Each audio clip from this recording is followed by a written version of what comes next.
Good morning, and welcome to my series of Pride and Prejudice and Zombies. Today I will be reading the first chapter by Jane Austen and Seth Grahame-Smith, out loud and without prejudice. Chapter 1.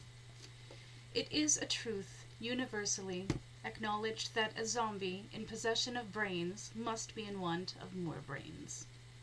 Never was this truth more plain than during the recent attacks at Netherfield Park, in which a household of 18 was slaughtered and consumed by a horde of the living dead. "My dear Mr. Bennet," said his lady to him on one day, "have you heard that Netherfield is occupied again?"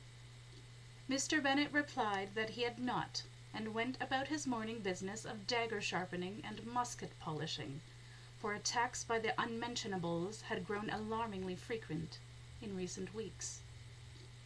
"But it is," returned she. Mr. Bennet made no answer. "Do you not want to know who has taken it?" cried his wife impatiently.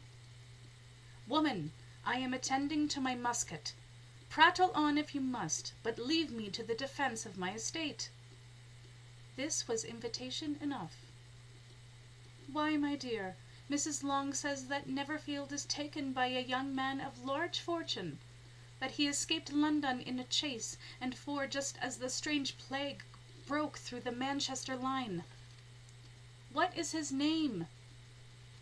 "Bingley. A single man of 4,000 or 5,000 a year.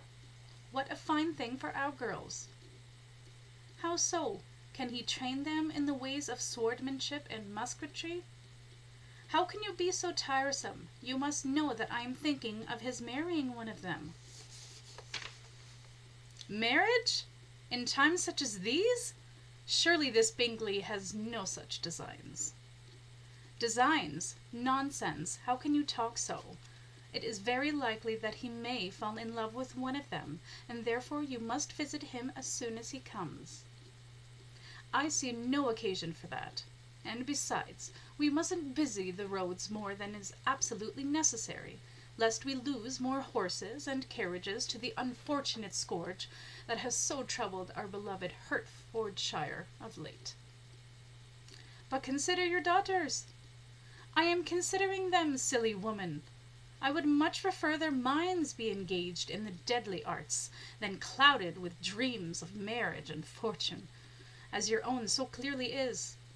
Go and see this Bingley if you must, although I warn you that none of our girls has much to recommend them. They are all silly and ignorant like their mother, the exception being Lizzie, who has something more of the killer instinct than her sisters."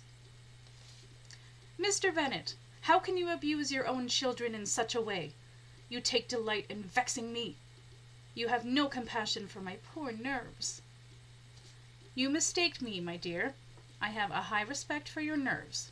They are my old friends. I have heard of little else these last 20 years at least." Mr. Bennet was so odd a mixture of quick parts, sarcastic humour, reserve, and self-discipline, that the experience of 23 years had been insufficient to make his wife understand his character. Her mind was less difficult to develop. She was a woman of mean understanding, little information, and uncertain temper. When she was discontent, she fancied herself nervous, and when she was nervous, as she was nearly all the time since the first outbreak of the strange plague in her youth, she sought solace in the comfort of the traditions which now seemed mere trifles to others. The business of Mr. Bennet's life was to keep his daughters alive. The business of Mrs. Bennet's was to get them married. I will see you tomorrow to read chapter 2.